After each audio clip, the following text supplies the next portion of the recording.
blastmusic247.com. We're changing the industry, one artist at a time.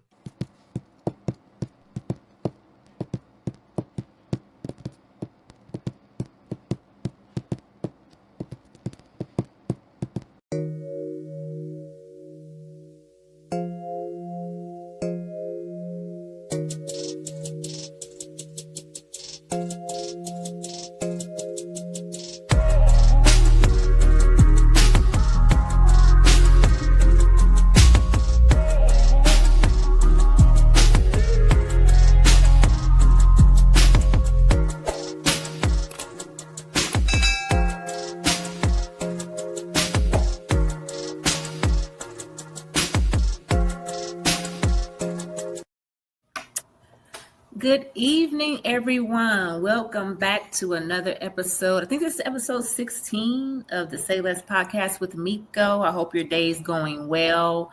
I am going to jump right in this because I know this here show is going to be real juicy. So I'm not going to even do all the shenanigans that I start with. We're going to skip it. Okay. So we're going to start with our motivational quote. I chose something that is based off of the topic today. So that quote is this: you can carry this throughout life until you do what you're supposed to do. Okay. So this is: planning today is the greatest gift you can learn or you can leave tomorrow.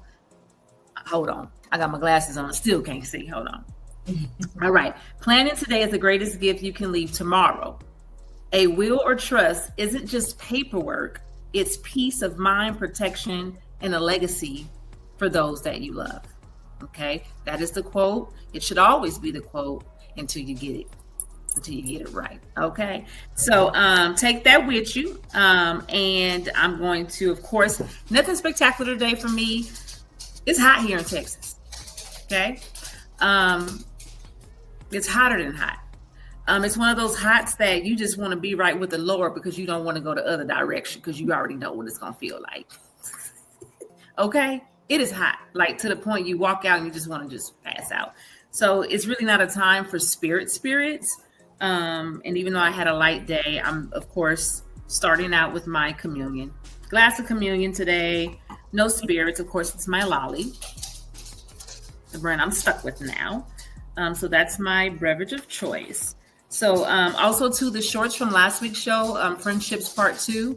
I have not posted those, but I will post those in the Say Less Facebook page so you guys can see a snippet of what last week's show was. It was pretty good. So anyway, today's show, we have an amazing special guest. She is, the little amount of time I've spent with her on the phone thus far is absolutely just golden. Okay, so she's going to share some of that with us today, and I'm going to allow her to introduce herself. Hey, I am Nichon Mitchell. I'm an attorney. I've been an attorney for 25 years. I am one of those people who went to law school to help people. And in doing so, I've done a lot of things in my career. Like I've been a prosecutor. I've been an administrative judge doing things like child support hearings. I've been an assistant attorney general, and I've had a private practice too. My latest passion, though, is helping people get their affairs in order, not just to pass on things properly, but to start creating legacies, building generational wealth, and things like that. So there's been a lot of talk lately about generational wealth, and it's always tied to making money. But the real way to do it is to pass it on correctly. Because if you make the money, but you don't pass it on to the next generation and it gets lost in your generation, then that's not building generational wealth. So there's so many people I've run across in my career that, of course, don't have wills, don't have trust. They don't have anything, not a power of attorney, not a healthcare power of attorney. It's created so many issues. So my new passion is helping everyone get started, no matter how small, no matter how big. We're going to get started and getting our paperwork in order. Yes, and because I'm forever telling folks that, and I need to get my sugar honey iced tea together. Okay, so that is very important. I know that it's so funny because I was in the office for a little while today, and I was speaking with my manager, and he told me about, they just did that with all of their assets or whatever. And he was laughing because he was just like, yeah, $4,000 later, but they have a hefty amount of assets, right? So it made sense. But they had it. There's many options, as from my understanding, that you can kind of set things up. I guess he did like buckets of if this incident happened, we'll do it this way, we'll do it that way. And I just feel like it is just super duper duper important, because even in my own family, I don't know what it is about when people die. Everybody want to fight over money and what they want and who deserves what. But sometimes it's not even over money. There's legit a case about a rolling pin, a baking rolling pin that a family was fighting over, but it had meaning in the family.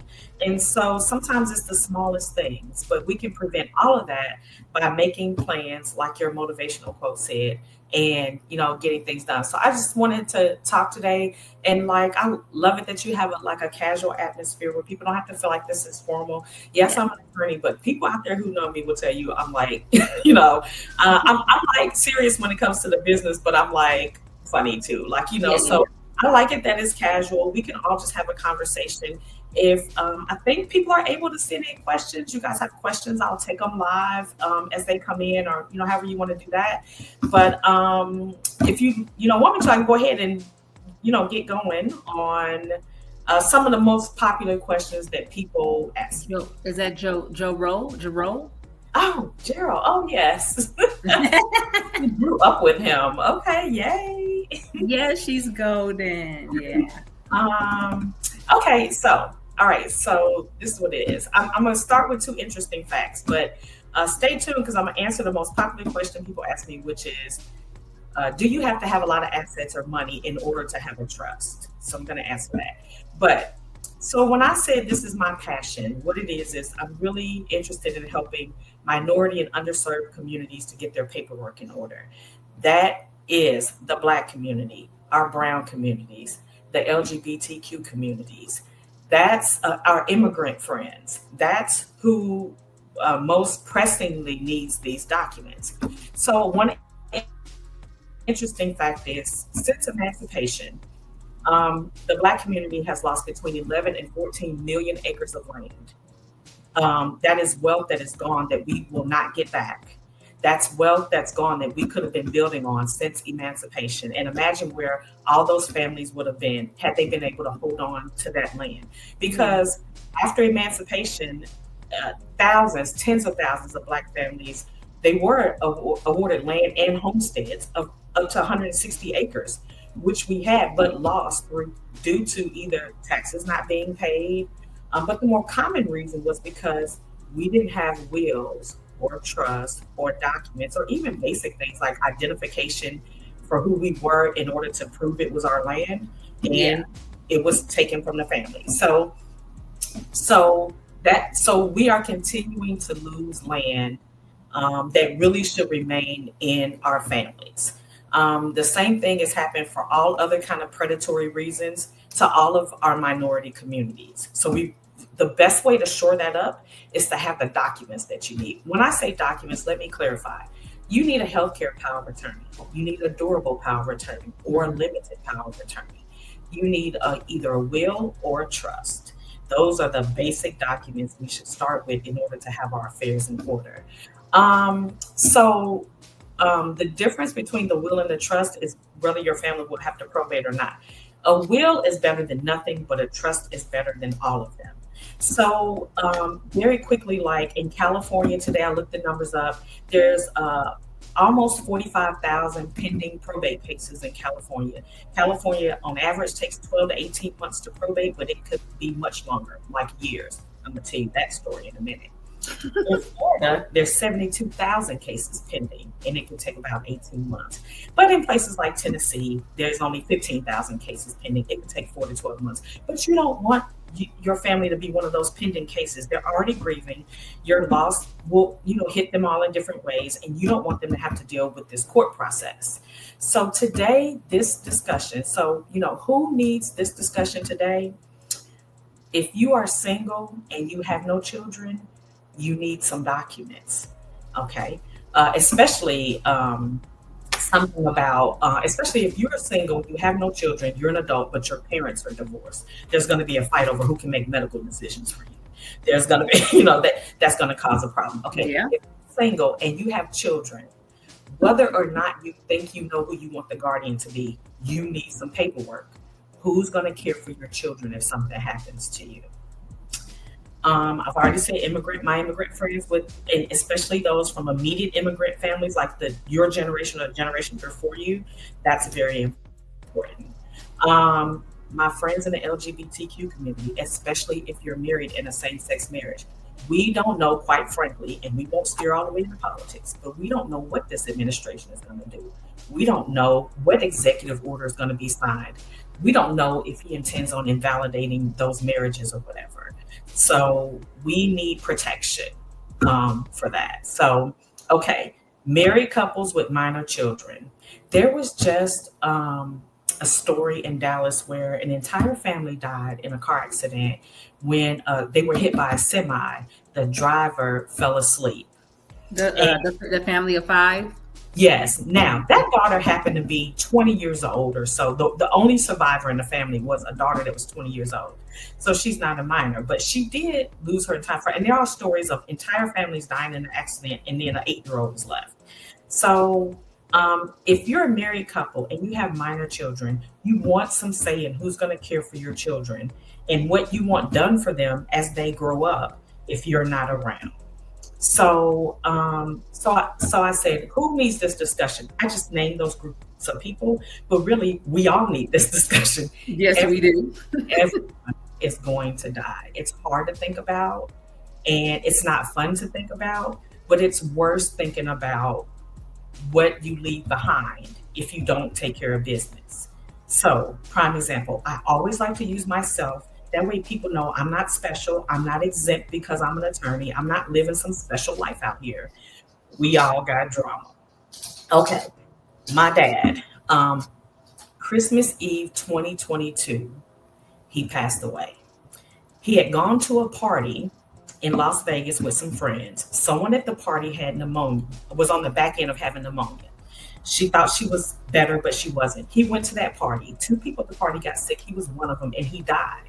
Did he go to Las Vegas expecting to die? He lived in California. No, he did not, but he did. Now, sometimes people look at me crazy when I say this, but I'm going to say this. If I could dig him up and smack him, I would. Because he left I told my dad what you said, too, when you told me that. Right. He left me and my siblings a mess. I have an older brother. I'm number 2. I have a younger brother and have a younger sister. And so he left us a mess. Now imagine I'm an attorney and I'm saying he left us a mess in California. So we had to file. He had no will. He had nothing. Even though for years I was like, Daddy, please do this. He wouldn't do it. Okay. So we had to open up an estate. We've had to do an accounting. We've had to take an inventory. We've had to file documents. It's been so much we had to do. And imagine what my brothers or what this family would have went through if I wasn't already an attorney, right? So I had firsthand experience. So my dad died December 24th, 2022, and we are still in probate. It is August 19th, 2025. We are still in probate in California. And so it can be a mess, and it doesn't have to be. And we have some people in our community, some older ones who don't want to do this, but we're going to have to figure it out. We're going to have to sit down with them and figure it out. And we're going to figure it out in our own households, how to get these documents done, because it's important. All right. So a trust. Let me tell you about a will. So real quick, a will, you can either have an attorney draft a will. You can actually handwrite a will in a lot of states. That's what's called a holographic will. You can handwrite a will. Now, I just say it's something that's better than nothing. We're going to start somewhere. Ideally, you will have something better than that. But I want people to have something. You can handwrite a will. In some states, that's called a holographic will. Yes. Okay. So with a trust, so the will is a piece of paper and it says what you want. A trust is it's a vehicle. It's a device. It is, a trust can have its own tax ID. it can take on almost a whole life of its own. You want something more powerful like that. So I'm expressing that to say this. Oh, let me answer the question. Who needs one? Okay. It doesn't matter if you got $3 in your pocket and the contents in your house. You can have a trust. There's no minimum amount of money. There's no maximum amount of money. The real value of the trust is your family won't have to probate. They won't have to go to court. Once you pass, everything is automatically done. The title to the cars go to where you said. The house goes to where you said. The trustee is going to make sure that everything you said gets done. As opposed to like the situation with my dad, we had to go to court. And then we had to name my older brother as the person in charge and personal representative. Side note, is there any little sisters out here and y'all got big brothers that always trying to be the boss of you? I won't tell my big brother if he on here, you're not the boss of me. But I'm telling my little brother on here, I'm the boss of you. So anyway. When we lost our mom unexpectedly, my brother just took over everything. Right. Everything. That's what they do. These big brothers is something else. But I have the best big brother in the world. So shout out to my big brother, Steve Watts. Shout out to my little brother, Randall Watts. Shout out to my little sister, Sky Watts. Okay, so shout out to the Watts clan. We out there. Okay, so he got so he had to be put in charge. So we had to do that. And then the court wants to know, well, what's everything your father has? We had to do a whole inventory of everything he had. Yeah. We have to report to the court. You have to tell them everything you're doing. The court wants to approve that stuff. If they don't like how you're handling it, they could put a perfect stranger over that estate to manage it. And that perfect stranger might take 5% of the value of the estate in order for the pleasure of taking your property and being over it. So now, I don't mean to cut you off, but that's something that my manager did say today, that they ended up having to appoint attorneys for the kids. Right. Yes. The judge appointed attorneys for the children, and yes. and whoever they appointed, they were the ones to set the trust up. I'm like, well, how can they do that? Yeah. If the court feels like whoever is standing there in front of them is not going to adequately represent whatever best interest the court is concerned about, they will appoint people and put them over your father's estate, your child's estate that died, your husband's estate. Sometimes, they will put someone over it. So this is why we need to make decisions while we're here for what we want to happen, so that some random person who's on the bench is not making these decisions for you. And a lot of times, even if you hire an attorney, we don't have a lot of control over what the judge will decide. Right. And like I said, my individual family has just been very fortunate that I've been able to do it, and we've been able to steer it in a certain way. The other thing that I'm fortunate about is none of the siblings are fighting. Beautiful. There's no argument, and everyone is yielding to the big brother and what he's saying. And there's no reason to fight about it. Like, let's just get it handled and get it done. But the fighting is a huge obstacle, and I would encourage people to, as much as you can, get along through this process. That's enough. If the court sees fighting, or if the court sees 3 different people show up, especially if it's 6 siblings, you all have the same parents, but 3 different people are fighting about who should be in control. The judge is gonna be like, I'm gonna put the deputy clerk over your parents' estate or something like that. So fighting, we see division. Yes, the division will trigger that. So that's something to think about. So the value of the trust is none of that happens. A trustee is over the estate, and then the trustee goes into action and does everything that the trust instructs them to do. So I have a trust.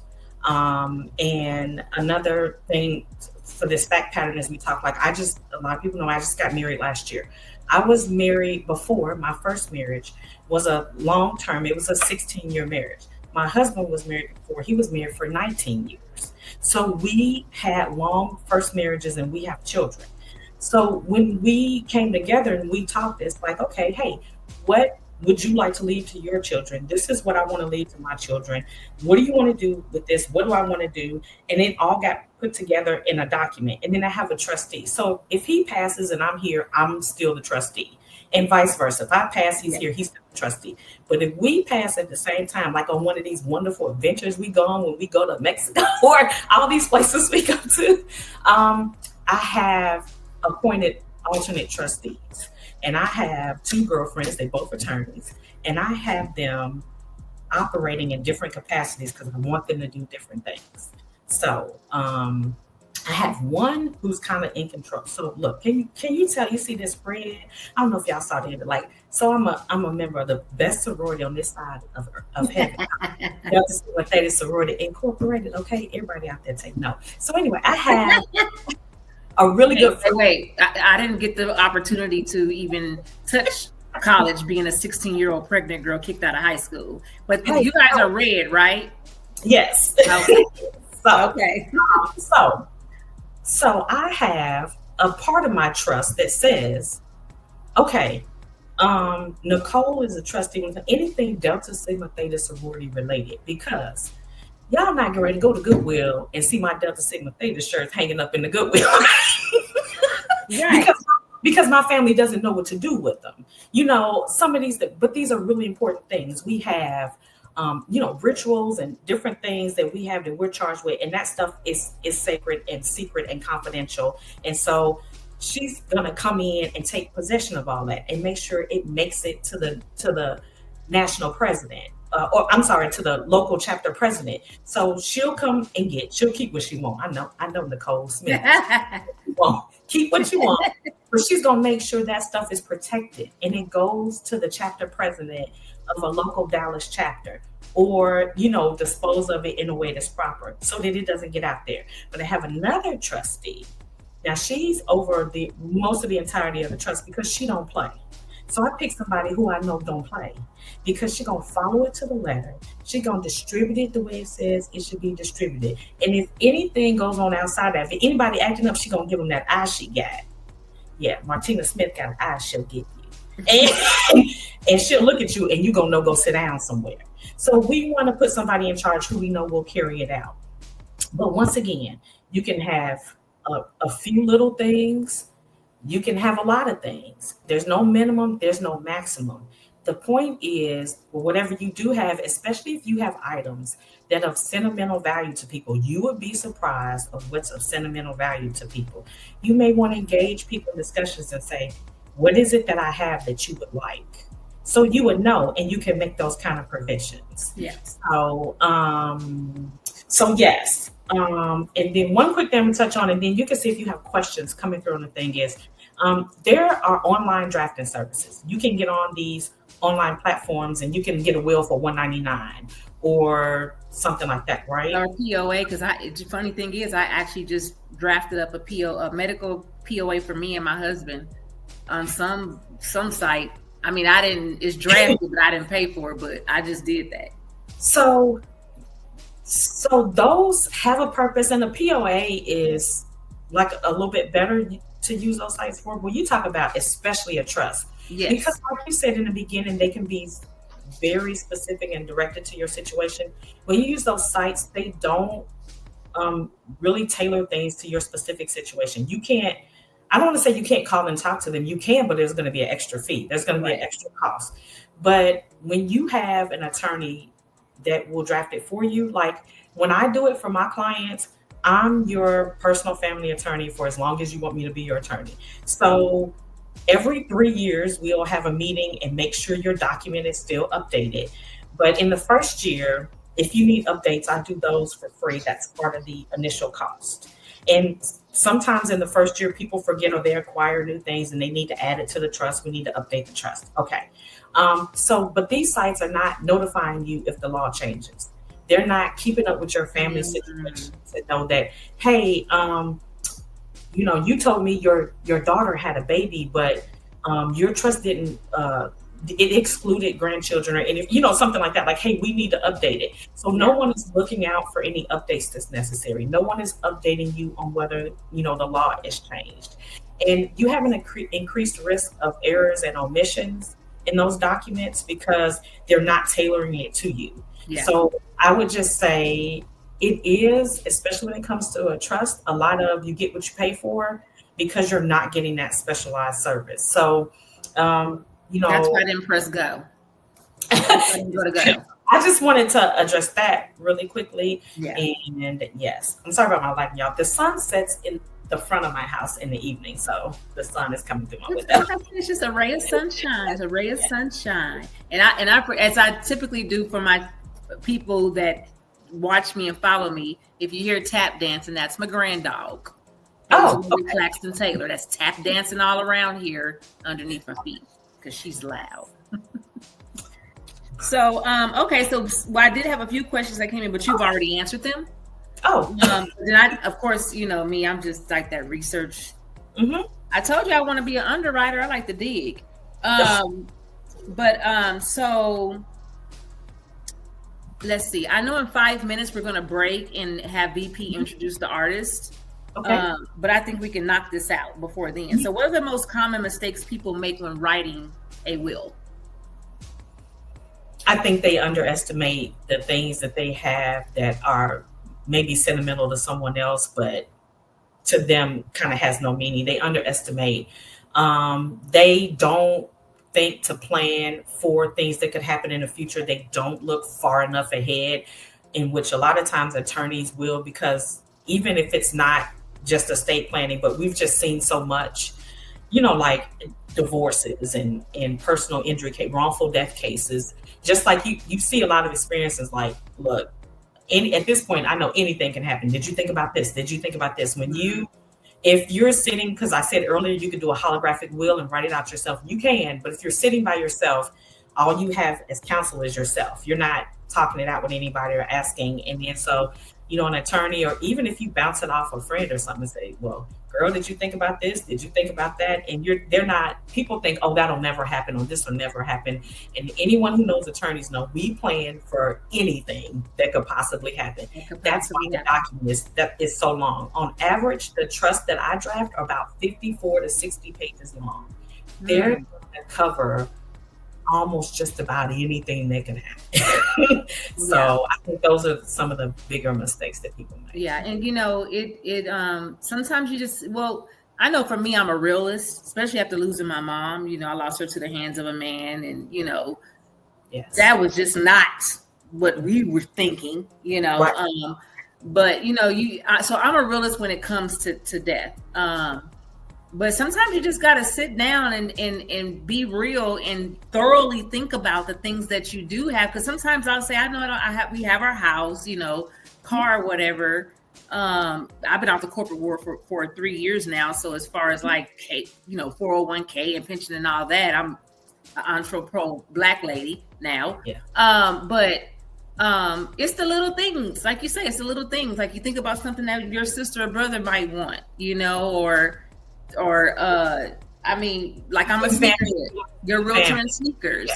So I'm a sneakerhead. So it's like, who gonna get my sneakers? Like, you know what I mean? You really have to sit down and think. And I had said that too, because for whatever reason, it's a lot of fires going on. And I've never known people, the lightning to strike and kill people the way it's been doing lately.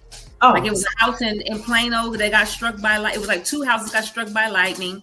Strange things. And you never know. So I told myself, I said, you know what? I need to sit down and literally take pictures of everything in my home. Because God forbid we lose our home in a fire. You're trying to wrap your brains around, what did I have? Where was this? Where was that? You know what I mean? So it's a lot of work. I think that's what deters people. It's a lot of work because you got to think.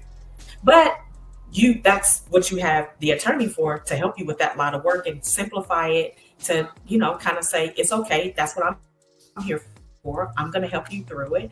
I do that with clients all the time. I mean, like I said, look, I done murder cases and, you know, everything in between, like, right. So it's like, I'm really good at keeping people calm. I'm really good at giving guidance.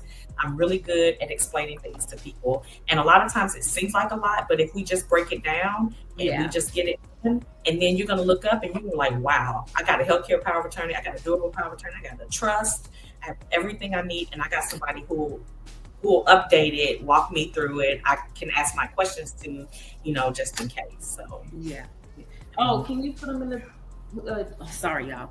I forgot I was boiling water for eggs. Just put them in there lightly. Thank you. Sorry. Okay, BP, well, we're ready for you.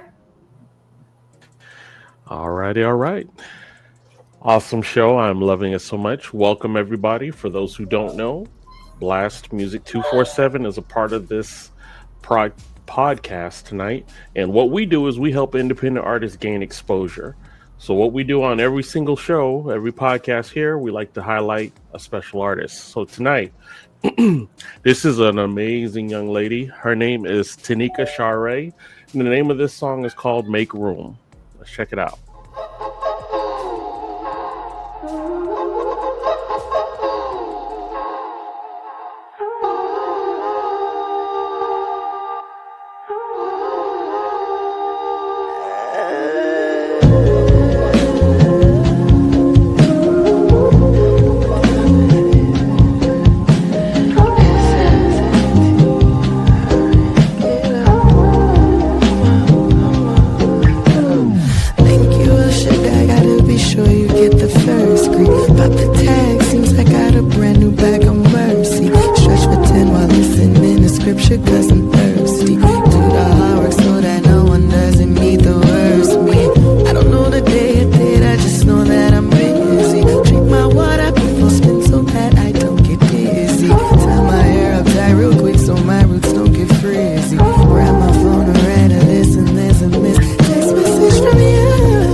So new, don't wanna jump the gun, but just someone I could know deeper. But only time will tell me if you really are a keeper. But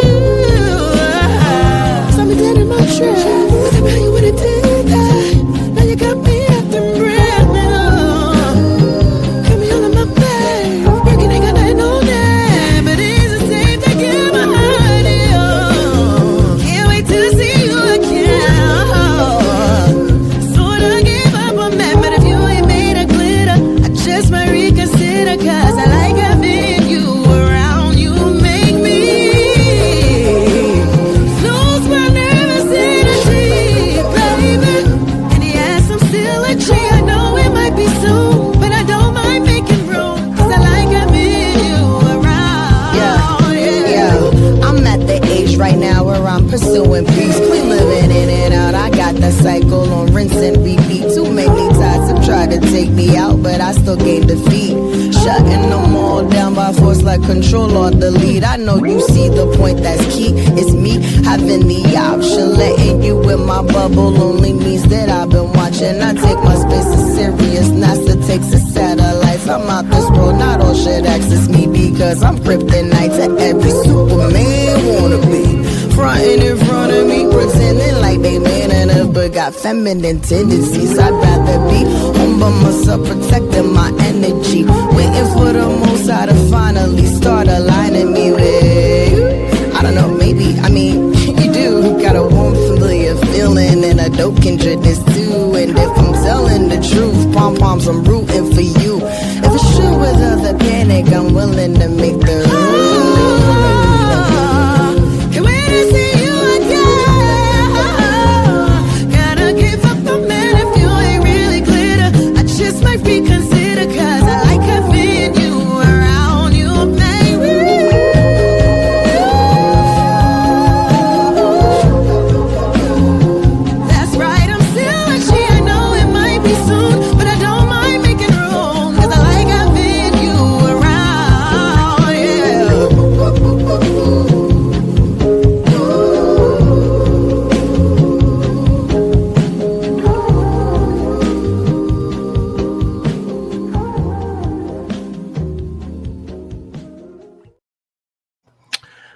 Yes, indeed. And that was Tanika Share with Make Room.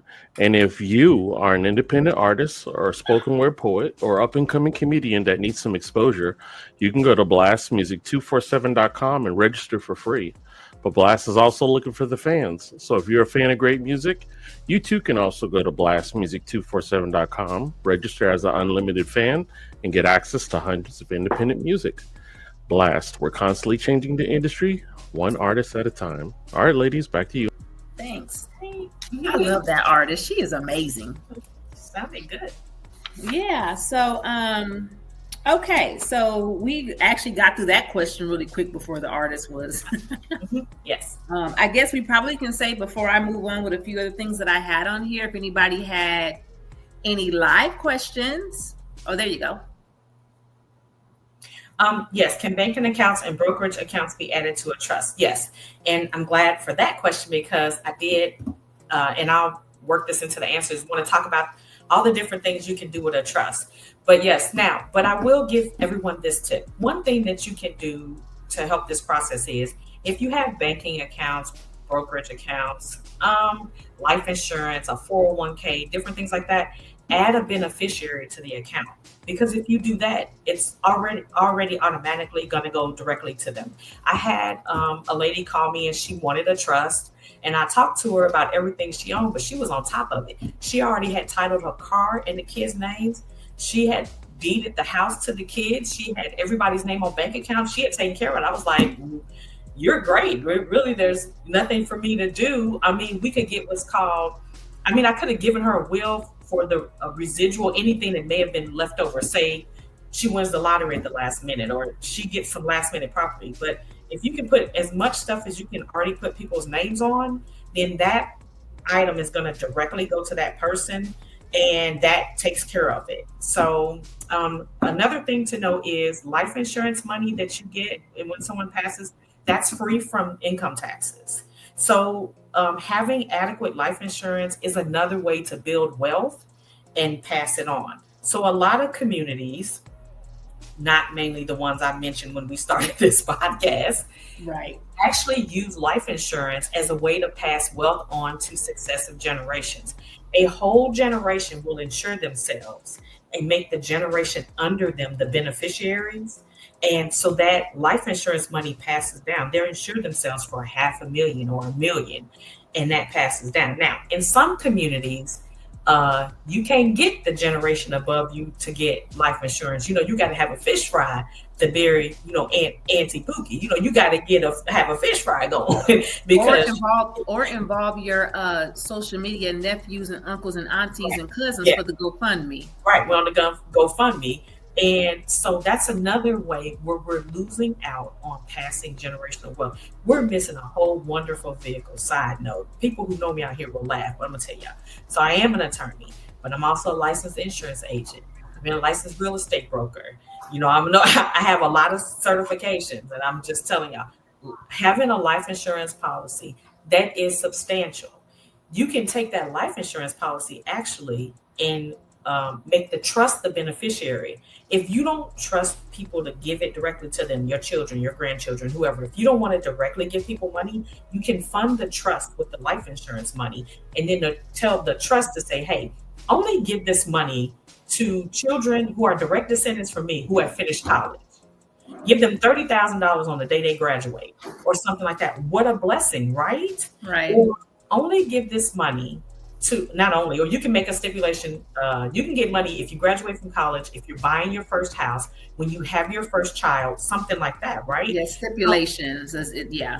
You can definitely direct and what you want done with things, but you can set it up where the money goes into the trust and then the trustee will spend the money out in whatever way you direct. So what you would do, you can actually use the trust to buy these different funds. Just like when we bought this house, we bought it in the name of the trust. Quick note, don't let us forget to talk about asset protection. That's how you use a trust to protect your assets from creditors. Correct. Okay, but you got some more questions. Don't let somebody out there hold us accountable. We want to talk about how to protect your assets from creditors. will intellectual property like book and song rights royalties correct? Yes. Now, what I would recommend doing though is that little part of it, the book rights and stuff, putting that inside of an LLC or something like that. Layer the protection to it. Yeah. I would put it inside the LLC, put the LLC inside the trust. And then you want to make sure, that's another good point. Remember I said I got a Delta trustee and then I got a trustee for some other stuff. Yeah. You want to put somebody over that who understands what business you're in. Right. You don't want to leave a trustee over that who does not understand what that is. So like my 2 trustees are attorneys, so they will know what to do with my practice. When I pass, they'll be like, okay, well, she's got all these clients. We got to fill them out to somebody. We got to wind her practice down. We got to collect all the money and then distribute it out, right? But if I had like my brother or my husband as the trustee over that part of it, he wouldn't know what to do, with legal clients. He doesn't know what to do with legal clients. So you can have different people over different things. You can tell the trustee, hey, go to this person and give them these instructions, or you can have co-trustees. So that's another thing. But if you have something like book royalties, you have something that's very nuanced and specific, especially if you have a business that requires a license, like an attorney or a CPA or a dentist or a medical practice. You want to put somebody over that part that knows that business. That understands it. Mm-hmm. Yeah. Maintain your trust. Okay, so what attorneys should have is a succession plan for their own business. So if your attorney passes away while they're handling your case, their office should say, hey, we have an attorney that we can send your file to. Please give us permission to do that. They got to ask you first. So you might say, I don't know nothing about that attorney. Don't give me my file. I'm going to find somebody else. And so you get your file with whatever draft was there, kind of whatever they were working on. And then you find another attorney. But know that a new attorney probably won't accept that draft like, hey, this is mostly done. So can you lower your fee because this is done? They're going to want to draft it themselves and do their own due diligence. But they will use that draft as an indication of what you wanted and what you told that other attorney. But attorneys should have a succession plan for their own practice and have another attorney they can pass stuff off to. They would say, okay, this attorney passed away and I'm taking over their caseload, and you'll get a letter, or you may just get a letter. Like if you don't know your attorney passed away, say this attorney passed away and I'm winding down their office. Like I just talked about before about like my trustee winding my office. Yeah. I'm winding down their office. I'm happy to help you if you would like, or I can send you your file. Okay. And then VP, if there's any more questions, VP wants you and I to read it out loud so others can know what you're answering. So the question from Alicia about, that's a good question. Suggestions do you offer to begin conversation with the elders? Because that is something I want to talk about. And that's just difficult because you just have some, like my dad, they are my daddy. Right. They are just, I mean, you can say, hey, look, the best thing you can do is just give them examples that you heard and say, hey, everyone that I know in my age group, because I know, Alicia, we're in this age group where our elders are passing on. Hey, everyone I know in my age group that has dealt with this has had a really hard time. They've been in probate for years. And I don't think you want to do that to me. I would hope that you wouldn't want to do that to me. So what would make you feel comfortable? What document would make you feel comfortable that we can put in place so that at least I don't have to go to probate? And another issue with older people is they feel like if they have this document or whatever, they'll lose control, like a trust, right? They'll lose control, but they can be the trustee until the time of their death. They can maintain control over their assets, what happens to their assets, what happens with everything. They can maintain control over their own assets until they pass, and then the next trustee will take over. So a lot of times they feel like, well, if I have this trust and I got a trustee, and you're gonna take all my stuff from me. No one's gonna take your 1957. And we're not gonna. And that is so true, because this little scare that my dad just had, he's retired Vietnam. Okay, cool, crazy, get the whole 100%. Okay, but he's been saying for years, I got to get you guys on this and that, and your DD-14, and and it's like, Dad, stop playing because you're getting older, and he just had a scare. So, I told him, I said, he's one of those type, I don't want nobody taken. So even with the POA for his bank account, he had went and spoke with someone, And he was like, I need to put you on my bank account. I said, well, Dad, just get a POA. And in the event that you become incompetent or you die, that is the only time that I would have any say-so on your account, right? Yes. And it's still one of those, she gonna take money out my account. A POA ceases to have any effect or authority once the person passes away. That's a big misconception. People call me all the time and say, "But I got a POA." I'm like, "But they died last week, so your POA is not any good." The bank said that that's what they do. There's a payable on death person. Okay. That's different than a POA. POD. Yes, there's a POD that's a payable on death person. And I want to point out that difference too. There's a difference between being a co-owner on an account and being the POD, the payable on death person. Some people get added to a POD on a person's account. I would not do that. And I especially wouldn't do it for an elderly person because the laws about elder abuse are strict and the people that enforce them are very serious. And it could be an innocent mistake or anything like that. And the bank could alert like the Office of Aging or something like that. And all of a sudden you looking at issues with how this elderly person's money is being spent.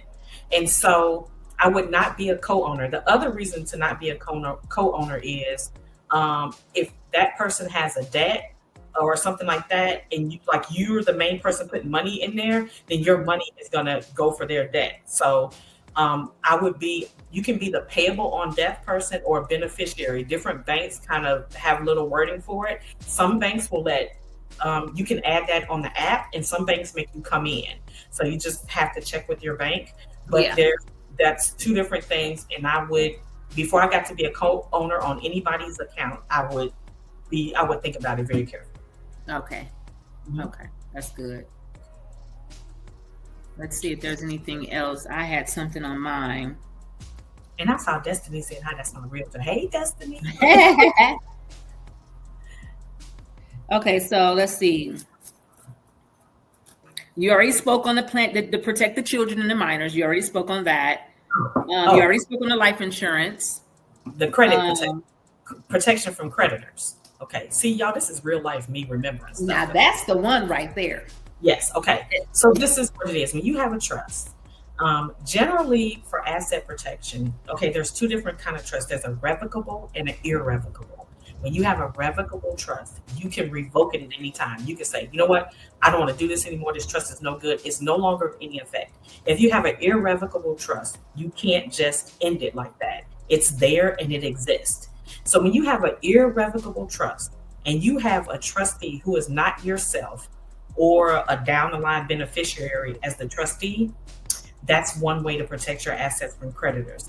Now you can do the same thing with a revocable trust, but it's generally done with the irrevocable trust, because when you don't have control over your own asset, even though it's technically yours, it's not considered yours when you don't have control over it. So if it's not yours, the creditors can't get to it.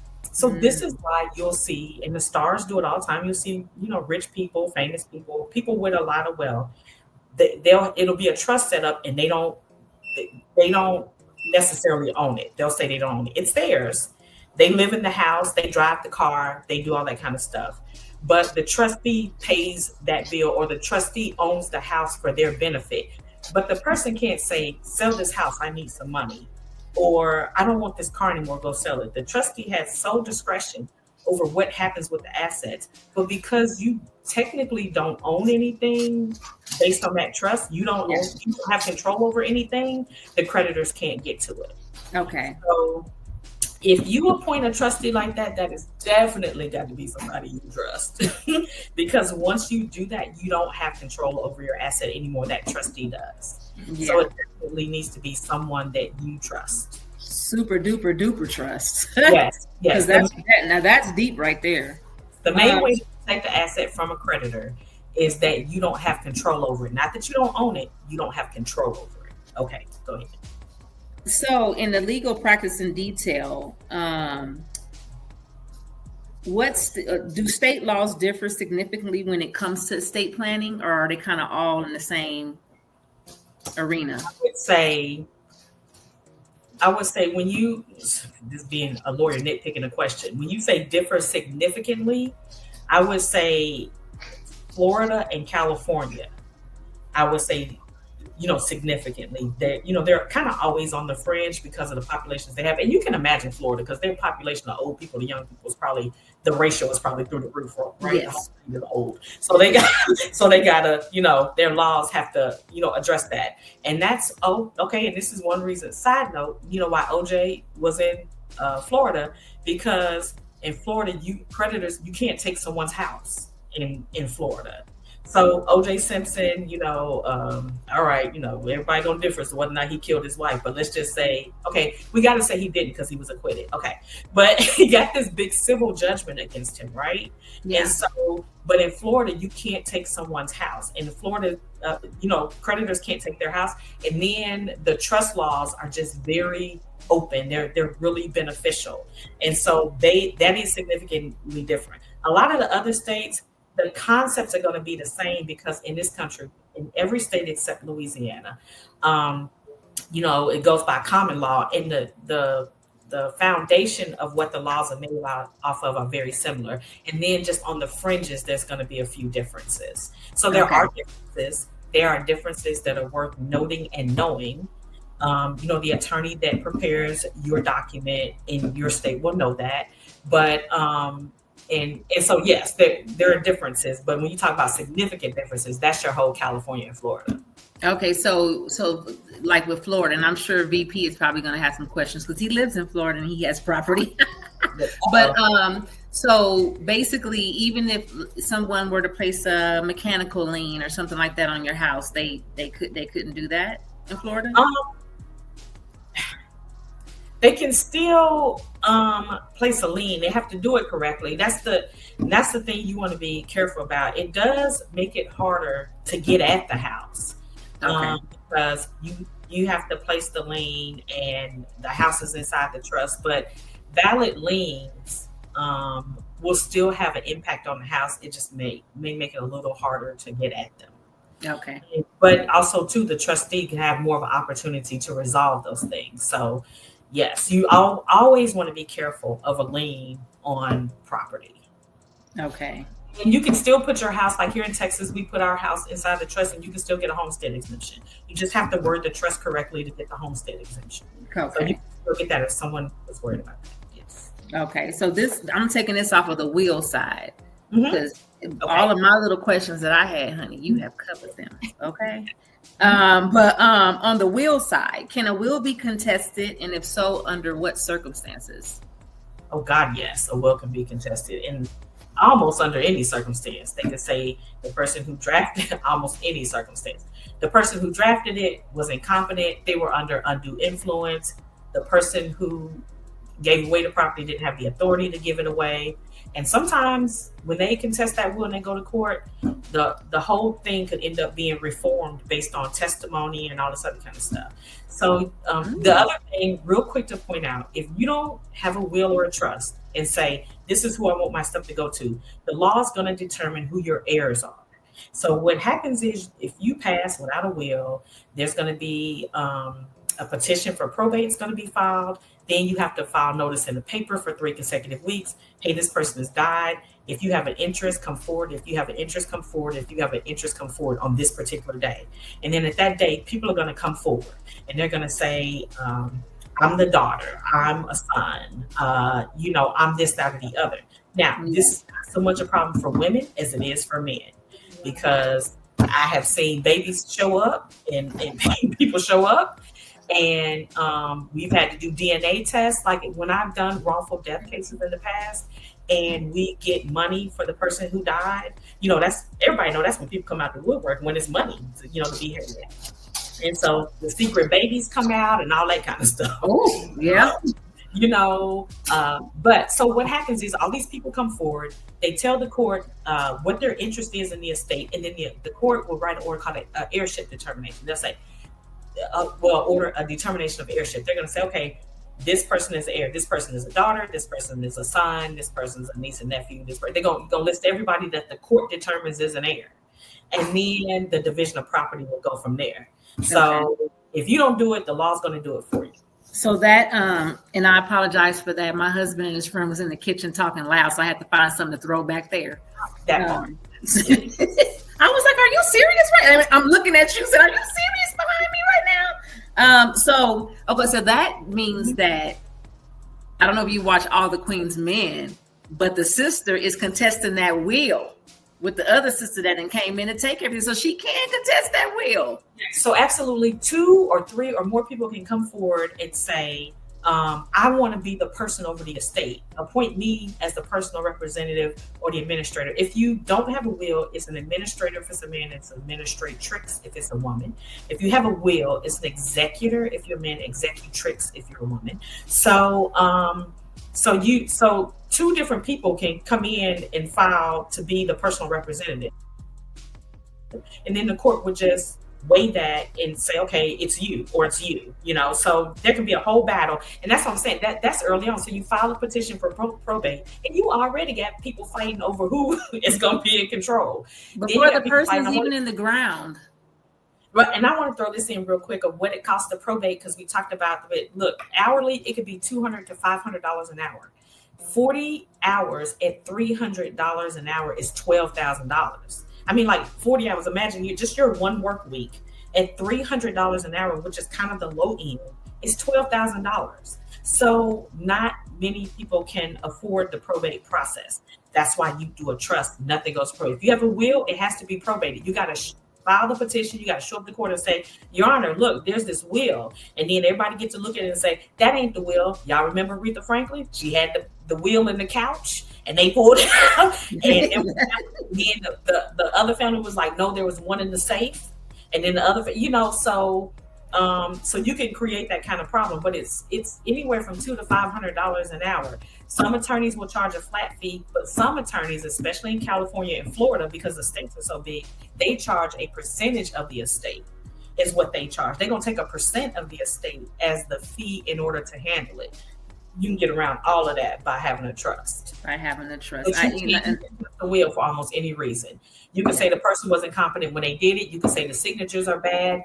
You could say the person didn't own the property, they gave away. You could just say they gave it to the wrong person. I'm supposed to have it. I'm the oldest. You could say that's not even a real child. I want a DNA test. You could say, any and everything you can think of. Once again, it can be said. Yeah, that's been really, really heavy on my heart. So, of course, we'll be talking, I want to get that prepared. And hi, Poopy. My daughter just came on and said good information. I saw you, girl.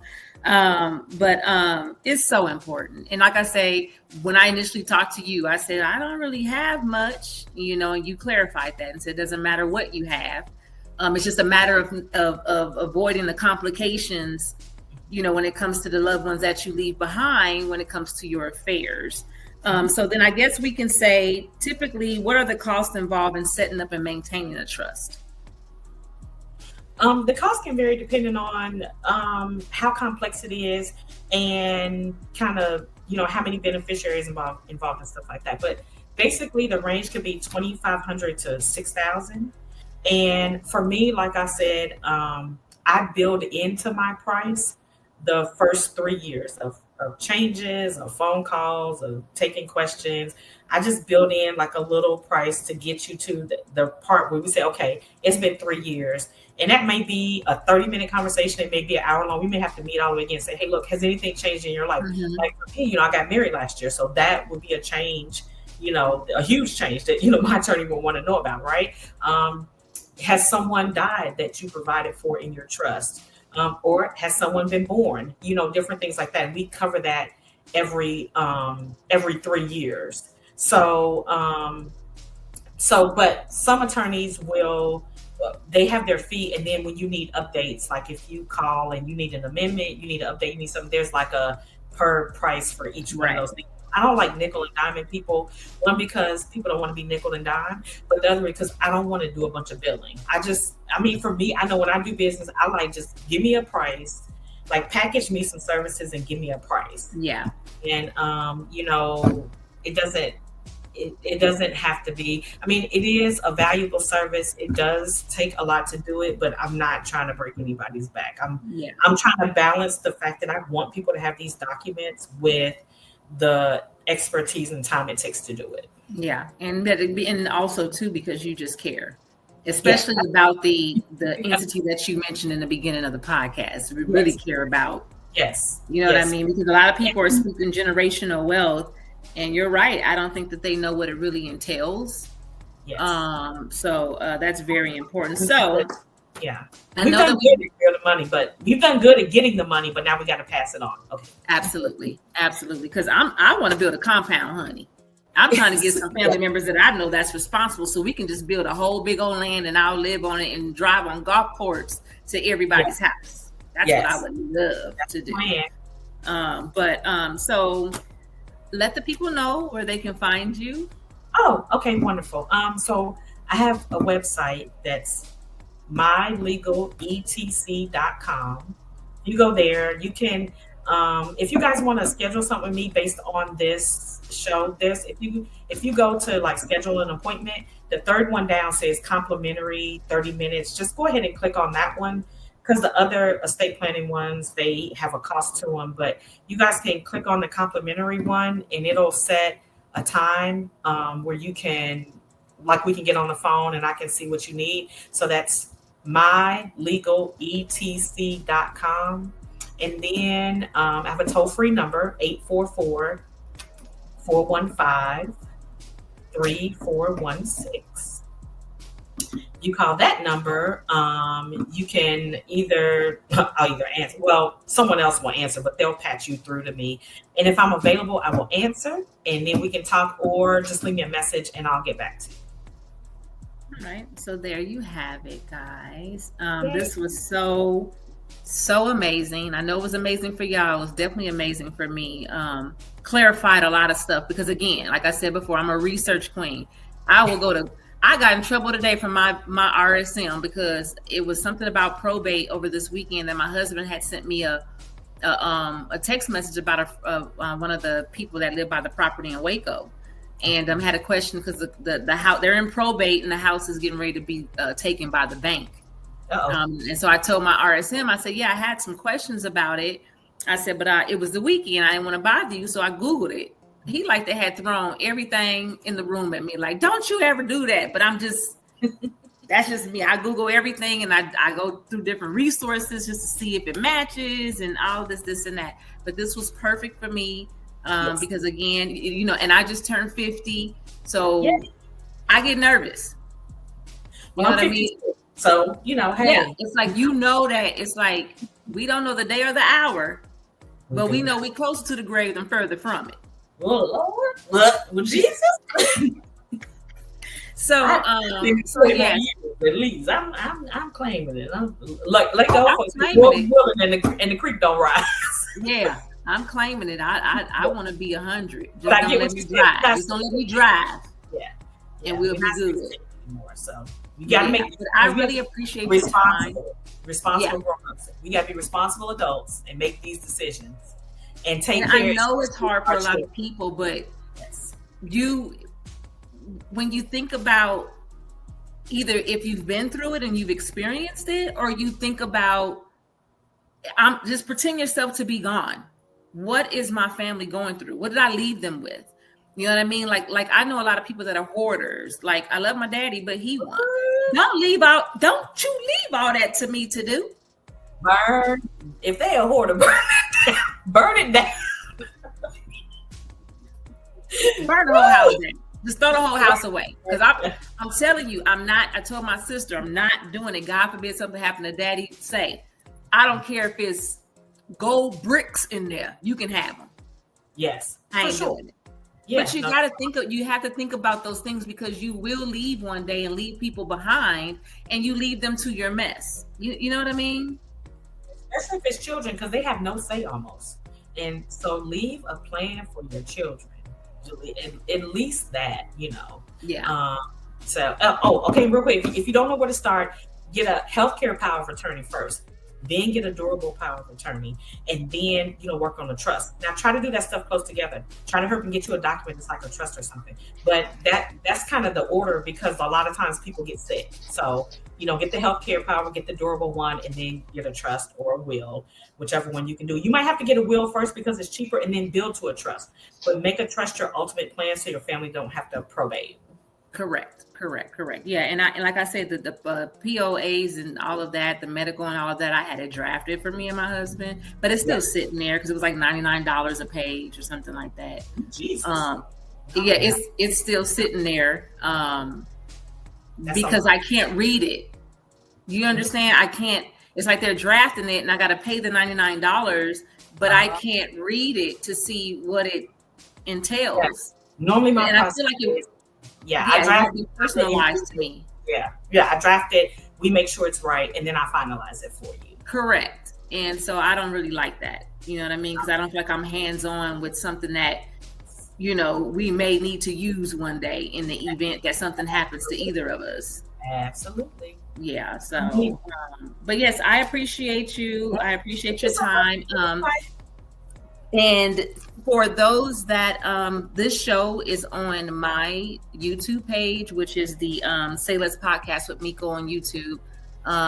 You can, the link is on my Say Less Facebook page as well. But you can go back if you didn't get a chance to write something down. You can always go back and watch this show. It will always be either on my YouTube page or the Blast Media YouTube page. Anybody that is out there that's wanting to utilize my platform for your business or share information, such as these golden nuggets that we received today, you're more than welcome. My platform is very laid back, non-formal, transparent. It is what it is type of thing. So the world is so full of us. Sometimes you get tired of the formalities and you just want to just talk, chill, you know what I mean, and talk and chit chat. So I'm always open to topic suggestions as well. I know I'm a realtor, and sometimes I'll talk about real estate, but life be lifing. So I'll be liking to talk about life. You know what I'm saying? And anybody that know me know they can call me, inbox me about real estate questions. But for the most part, I think that we all just need to jump into this reality pool and try to get life together all as one, help each other. You know what I'm saying? So that was what I wanted today. I think that's what I got. Hope that's what you got. And then Nichon, you can stick around for a minute. We're going to intro out. Okay. And again, thank you guys for joining the Say Less Podcast with Miko. I don't know what the topic's going to be next week, but if you have any suggestions, let me know and we'll talk about it. So until then, you guys have a blessed week. Bye. Bye.